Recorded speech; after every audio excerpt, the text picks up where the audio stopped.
In a previous video, you learned about population aging, what it is and why it's happening, and in a different video you may have learned and seen how population aging is shaping global demographics. In this video we're going to talk about how population aging drives the aging of the workforce. There are two drivers of population aging. One is that people are living longer lives on average than they ever have, and the second is that people are having smaller families. These two driving factors of population aging also drive workforce aging. As people live longer lives on average, they're able to work later in life, which is a remarkable public health success that raises new challenges moving forward. Some people will want to keep working for a sense of purpose and connection to society, and other people, unfortunately, will need to keep working for financial reasons. But regardless of the relative contributions of each one of these reasons, people will live longer working lives on average in the coming decades.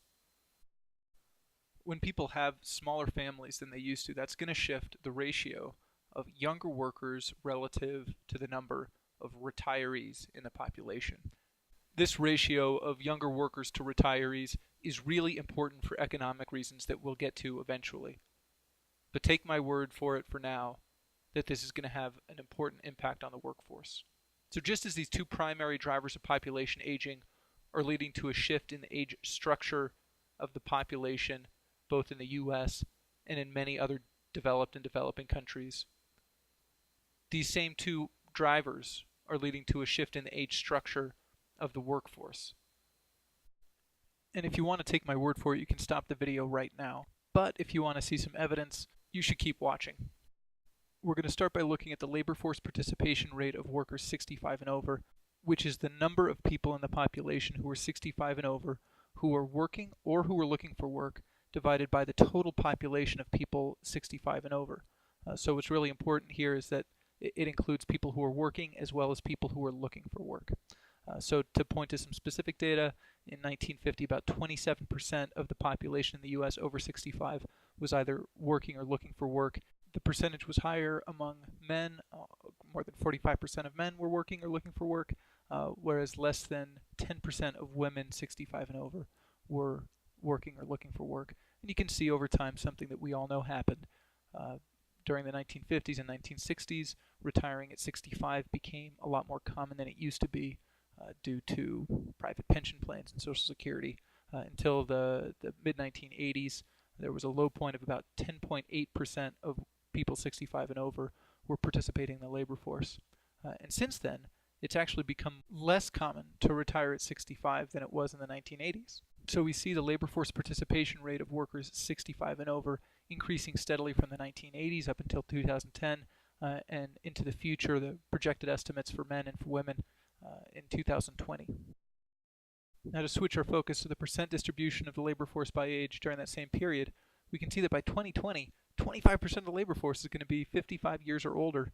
And then if we expand that to look at the population 45 years and older, almost half of the labor force is going to be 45 or older. And now we're going to shift our focus from proportions of the labor force to just sheer numbers of people in the labor force.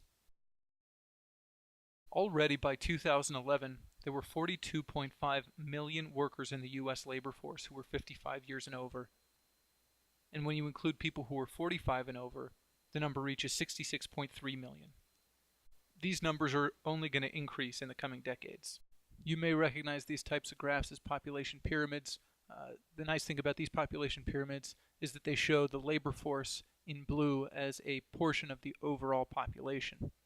We tend to think of retirement decisions being made by individual people based off of their ability to keep working, their desire to stay in the labor force, and their financial need to keep working. But there's another important perspective to consider, which is the big population level. And when it comes to the big population level, some economists are saying that we need older workers to stay in the labor force for a longer period of time. In other words, we need higher labor force participation among skilled and experienced workers 65 and over. This has to do with something called the old age dependency ratio, which is the ratio of retirees divided by the number of workers paying in to pay-go systems like Medicare and Social Security. If we have more beneficiaries, relative to the productive workers, these systems will come under strain.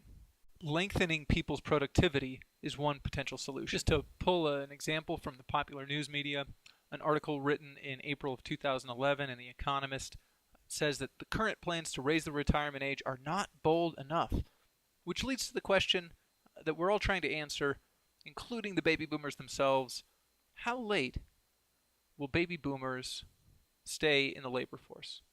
Hopefully, the data that I just showed you has convinced you that the age structure of the workforce is changing.